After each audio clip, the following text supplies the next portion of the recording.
I'm sitting in my dorm room at 2 a.m., and I can't stop thinking about what happened 3 days ago. My roommate Hunter says I'm overreacting. My girlfriend Madison says I need to learn to take a joke. But something inside me fundamentally changed, and I don't know if I can go back. I'm 20, business major at State University on a partial academic scholarship.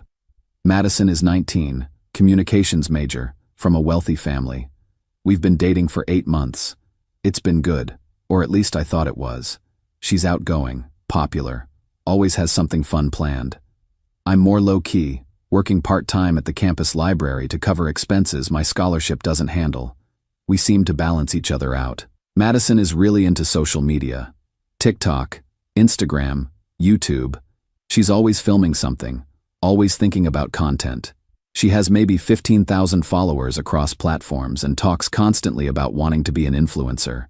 I've been supportive. I've been in some of her videos, helped her set up shots, given her ideas. It never bothered me because I thought we were building something together. 3 days ago, we were supposed to meet for lunch between classes. I got to the campus cafe where we always meet, and she was already at our usual table. But something was wrong. She was sitting there with her arms crossed, face completely serious. No smile when I walked up. I sat down across from her. "Hey, everything okay?" She looked at me for a long moment, and her eyes were cold in a way I'd never seen before. "Tyler, we need to talk." My stomach dropped. Everyone knows what "we need to talk" means. I said, "Okay, what's up?" She took a deep breath, and I swear there were tears forming in her eyes. "I don't think this is working anymore. I think we should break up." The world tilted. I felt like someone had punched me in the chest. What? Where is this coming from? Did I do something wrong? She shook her head, and a tear actually rolled down her cheek. "It's not you.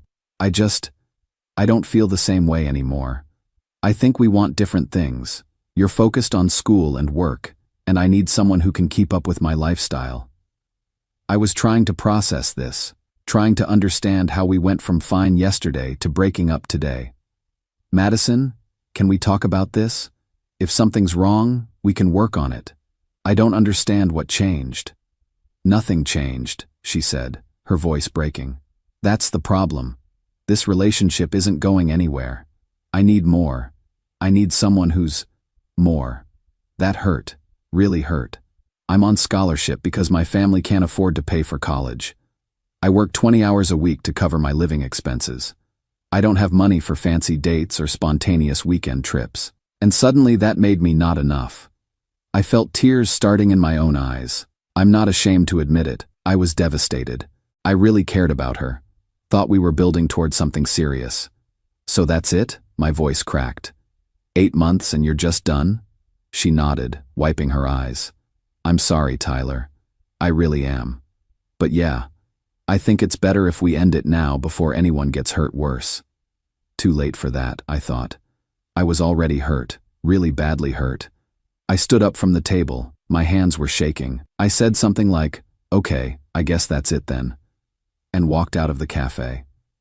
I made it about 50 feet before I had to stop and just breathe because I felt like I was going to throw up or cry or both. I went back to my dorm and just lay in bed for the rest of the afternoon. Hunter came back and asked what was wrong. I told him Madison broke up with me. He said some supportive things and left me alone. About 3 hours later, my phone started blowing up. Messages from Madison. Lots of them. "OMG Tyler, I'm so sorry. It was just a prank. You were supposed to laugh. Babe, come on. You know I love you. Why aren't you responding? You're really going to be mad about a harmless joke?" I stared at these messages in disbelief. A prank. She pretended to break up with me as a prank. I called her. She answered immediately, laughing. "Oh my God, you should have seen your face. You looked like someone died." I couldn't speak for a second. When I did, my voice came out flat. "That wasn't funny." "Of course it was funny. Come on, Tyler, lighten up. It was just a joke. You're so serious all the time. You made me think our relationship was over. You cried. You told me I wasn't enough. But it wasn't real." She was still laughing. "That's what makes it funny. I didn't actually mean any of it. God, can you take a joke?" I told her I needed some space. She got annoyed, said I was being dramatic. that she was just trying to have fun. I hung up. That was 3 days ago. She's been texting constantly, sometimes apologizing, sometimes telling me I'm overreacting, sometimes trying to be sweet and romantic like nothing happened. But here's the thing. Something in me broke during that conversation. When I thought she was breaking up with me, I felt this devastating loss. But now, knowing it was a prank, I feel nothing. Not relieved. Not happy she wants to stay together. Just nothing. I keep thinking, what kind of person thinks it's funny to make someone they supposedly love feel that kind of pain? What kind of person films someone's emotional breakdown because Hunter told me he saw her phone was recording when he walked past the cafe for entertainment? Hunter says I should dump her. My sister Riley, who's a counselor, says this is a major red flag. But Madison keeps saying I'm overreacting, that it was harmless, that couples prank each other all the time. Update 1. Yesterday, I was in the library studying when my phone buzzed. Message from this girl Emma who's in my Psychology 201 class. We're not close friends, just friendly classmates who sometimes study together. The message said, "Hey, I'm really sorry about what happened. Are you okay? That was really messed up." I had no idea what she was talking about. I wrote back asking what she meant. She sent me a TikTok link. I clicked it, and my stomach dropped through the floor. It was Madison's account. The video was posted 2 days ago, the same day as the prank. The caption read, "When your boyfriend can't take a joke, #relationship goals, prank wars, drama." The video was exactly what you'd expect. It started with her setting up the phone on the cafe table. Then me walking up, sitting down. You could see the whole conversation, her telling me she wanted to break up, me getting visibly upset, the tears in my eyes, my voice cracking when I asked what I'd done wrong. And at the end, after I walked away, the camera panned to her face, and she was smiling. Genuinely smiling. Then she winked at the camera and the video cut off. The video had 50,000 views. 50,000 people had watched me have what I thought was one of the worst moments of my life. The comments were a mix of people thinking it was hilarious, and people calling her cruel. She'd responded to some of the comments defending herself, saying it was just for fun, and he got over it. Except I hadn't gotten over it, and now I knew why. Because it wasn't a spontaneous prank that went too far. It was premeditated. She'd set up her phone. She'd planned the whole thing specifically to film my reaction, to get content, to get views and likes and followers. I felt sick, physically sick. I ran to the bathroom and threw up. When I got back to my dorm, Hunter took one look at my face and asked what happened. I showed him the video. He watched it, his expression getting angrier with every second. "Dude," he said when it finished, "this is abuse. You know that, right? This is emotional abuse." I tried to argue that it was just a prank, but even as I said it, I knew it sounded hollow. Hunter pulled up his laptop and started showing me articles about emotional manipulation, about narcissistic behavior, about people who use relationships for social media content. "Look at this," he said, pointing at his screen. "Deliberate emotional manipulation. Using intimate moments for public entertainment without consent. Gaslighting you into thinking your normal emotional response is wrong. Tyler, this is textbook." I called my sister Riley. She's a year out of her psychology master's and works as a counselor at a high school. I told her everything, the prank, the video, Madison's reactions. There was a long silence on the phone. Then Riley said, "Tyler, I need you to listen to me carefully. What she did constitutes emotional abuse. The filming and posting without your consent is potentially harassment. You need to talk to someone at your university's counseling center. Today." I've never heard my sister sound that serious. She's usually laid back, joking around, but her voice was hard and professional. "And Tyler," she added, "you need to break up with her, not because of the prank, because of what the prank reveals about who she is as a person. People who love you don't treat your pain as entertainment." After we hung up, I sat on my bed for a while, just processing. Then I did something I should have done days ago. I looked through Madison's TikTok account properly. There were other videos. Not as dramatic as the breakup prank, but similar. One where she forgot my birthday and filmed me looking disappointed before revealing she'd actually planned a party. One where she told me my favorite shirt made me look bad and filmed me getting self-conscious before saying she was joking. One where she pretended to have lost my grandmother's ring I'd shown her.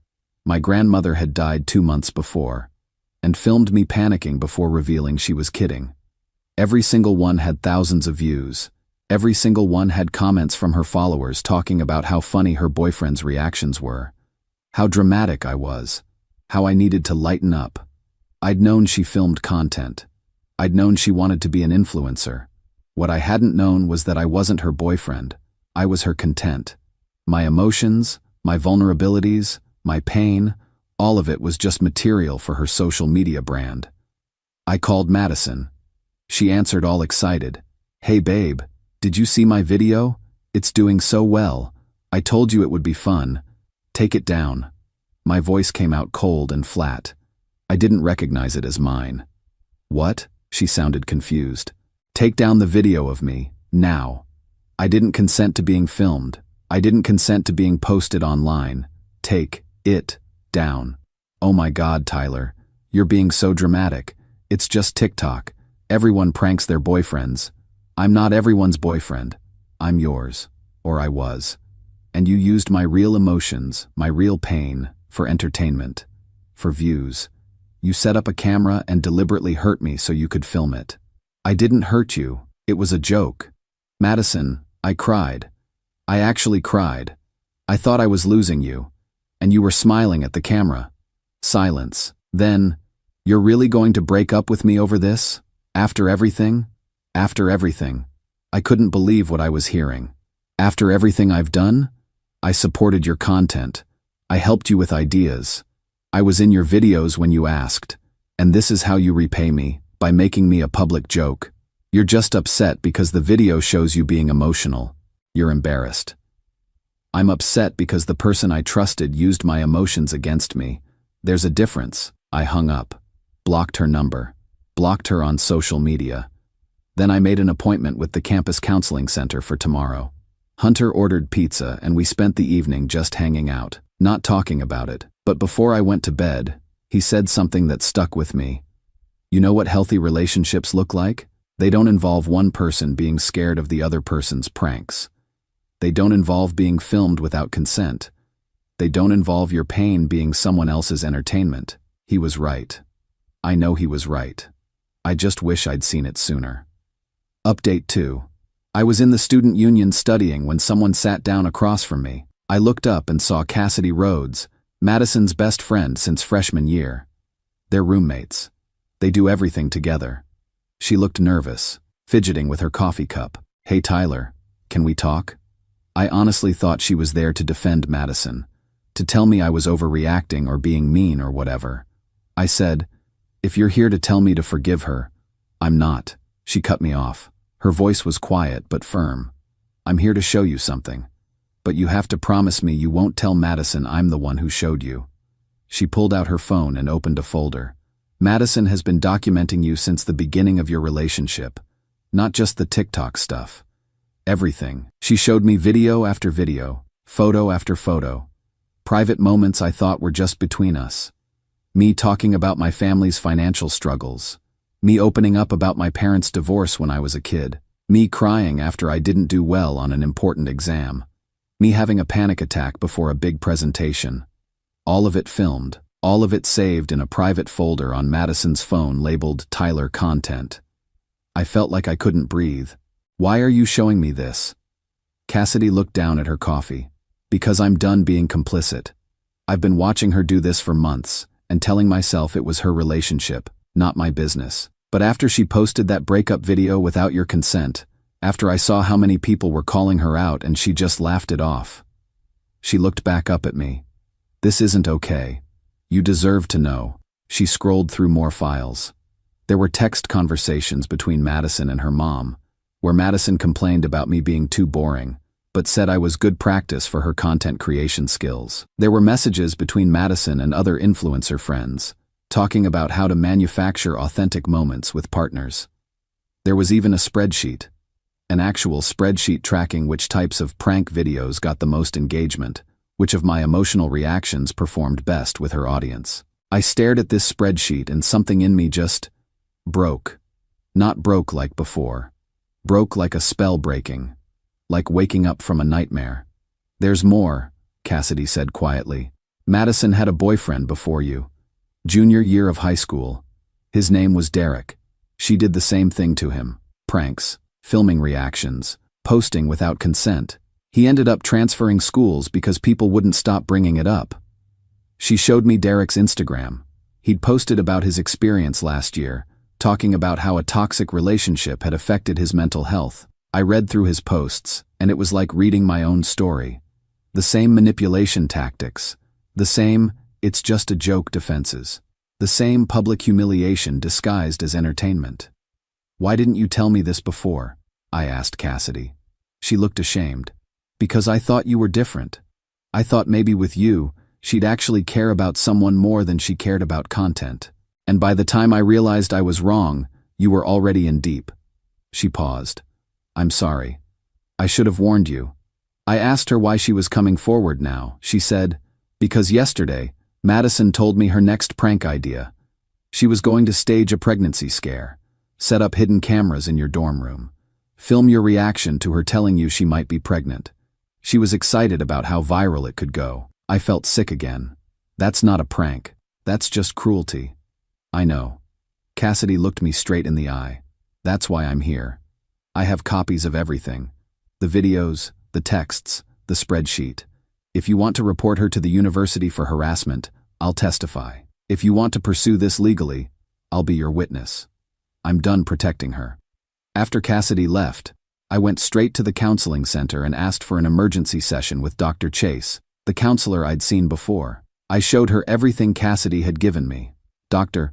Chase watched the videos in silence. When she finished, she looked at me with this expression of professional concern mixed with genuine anger.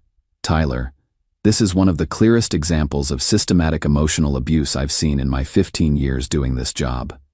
This isn't a prank that went too far. This is calculated manipulation over an extended period. She explained that what Madison had been doing had a name: narcissistic exploitation, using intimate relationships to feed her need for attention and validation, with no regard for the other person's emotional well-being. The fact that she documented your vulnerabilities and maintained a spreadsheet about your reactions, Dr. Chase said, shows this wasn't impulsive behavior. This was strategic. You were never her partner. You were her content source. She recommended I file a formal complaint with the university's Title IX office. Said that filming someone without consent in intimate or emotional moments, then posting it publicly, constitutes harassment under the Student Conduct Code. I filed the complaint yesterday, submitted all the evidence Cassidy gave me, plus the TikTok videos, plus my own testimony about the pattern of behavior. The university took it seriously. Really seriously. I got a call this morning from the Dean of Students' office. They're opening a formal investigation. Madison's being called in for a disciplinary hearing. If they find her in violation of the conduct code, she could face suspension or expulsion. Madison doesn't know yet. She's been trying to contact me through friends, through alternate social media accounts, even showed up at my dorm yesterday, but Hunter told her I wasn't there. She thinks I'm just being stubborn about the breakup. She has no idea what's coming. Final update. The university investigation moved fast once they saw the evidence. Cassidy's testimony, Derek's testimony, the documented pattern of behavior. It painted a clear picture. The disciplinary hearing happened 2 weeks after I filed the complaint. I had to testify. So did Cassidy. So did Derek, via video call since he's at a different school now. The board reviewed all the videos, the spreadsheet, the text conversations. They watched the TikTok videos. They looked at the pattern. Madison's defense was what you'd expect. It was just relationship stuff. Couples prank each other. He's just upset because we broke up. But then they showed her the spreadsheet. Her spreadsheet. The one where she'd literally categorized my emotional reactions by engagement metrics. Tracked which vulnerabilities performed best with her audience. Planned future content, based on what got the most views. The board chair asked her point blank, Ms. Pierce, do you understand the difference between a relationship and content creation? She tried to argue that all influencers use their lives for content, that this is normal for her generation. that everyone films everything now. The chair cut her off. Mr. Brooks did not consent to being filmed during intimate, vulnerable moments. He did not consent to those moments being posted publicly. You documented his pain systematically for your own benefit. That's not relationship dynamics. That's exploitation. The ruling came down 3 days later. Madison violated multiple sections of the Student Conduct Code: harassment, non-consensual recording, creating a hostile environment. The university suspended her for the rest of the academic year. She has to complete counseling before she can be readmitted, and there's a no-contact order. She's not allowed to contact me through any means, or she'll face expulsion. But the consequences went beyond the university. Remember how I mentioned Madison had an internship lined up? Marketing position at a mid-sized social media firm for the summer, potentially leading to a job after graduation. It was her dream opportunity, stepping stone to her influencer career. The firm found the TikTok videos, found the ones she'd deleted but people had saved and reposted, found screenshots of her defending the behavior in comments. Their HR department decided that someone who showed concerning lack of empathy and disregard for consent wasn't a good fit for their values-driven workplace. They rescinded the internship offer. Her parents found out. Not from her, from the university notification about her suspension. According to Cassidy, who's since become a good friend, they were initially supportive of Madison, right up until they actually watched the videos and saw the spreadsheet. Her mom called her unrecognizable and said they didn't raise her to treat people this way. They're making her come home for the suspension period. No apartment, no allowance. Her friend group fell apart. A lot of people had suspected Madison was toxic but went along with it because she was popular and fun. Once Cassidy came forward and the investigation went public, others started sharing their own experiences. Stories about how Madison would manufacture drama, how she'd pit friends against each other for content, how everything was always about her brand. She's lost about 12,000 followers since this started. People don't want to support an influencer whose content is built on emotional abuse. Her comments are flooded with people calling her out.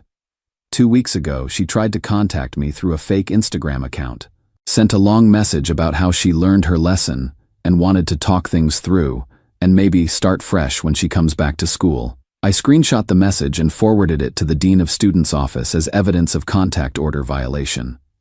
I also sent it to Dr. Chase, my counselor, who added it to my file documenting the pattern of behavior. The university added another semester to her suspension. As for me, I'm doing better than I thought I would be. The campus counseling center connected me with a support group for students who've experienced emotional abuse in relationships. Turns out I'm not alone. There's a whole group of us learning to recognize red flags and rebuild trust in ourselves. I've been seeing Dr. Chase weekly. She's helped me understand that what I experienced wasn't just a bad relationship. It was systematic exploitation. That the reason I felt so confused and guilty was because that's what manipulation does. It makes you doubt your own reality. About 3 weeks ago, I was studying in the library when Emma, the classmate who first sent me the TikTok link, sat down at my table. We started talking. Really talking. She told me she'd actually been wanting to ask me out for months but didn't because I was with Madison. We've been on 4 dates. Real dates where we talk about real things and laugh at real jokes and nobody's filming anybody without consent. She's a psychology major like Hunter, passionate about mental health advocacy, and she thinks my emotions are something to respect, not monetize. It's early, but it's healthy, and after Madison, healthy feels revolutionary. Hunter's become my best friend through all this. We started a campus organization called Real Talk that focuses on healthy relationship education and recognizing emotional abuse. We've had 2 meetings so far with about 30 students showing up to each one. Apparently, there's a need for this conversation on campus. Derek and I have stayed in touch. He's doing well at his new school, in therapy, has a girlfriend who treats him with actual respect. He told me that seeing me speak up helped him process his own experience, that knowing he wasn't alone made a difference. Last week, I was walking across campus and saw Madison from a distance. She was with some people I didn't recognize, probably making new friends since her old ones dropped her. She saw me at the same time. For a second, we just looked at each other. I didn't feel angry. I didn't feel sad. I didn't feel anything except relief that she's not my problem anymore.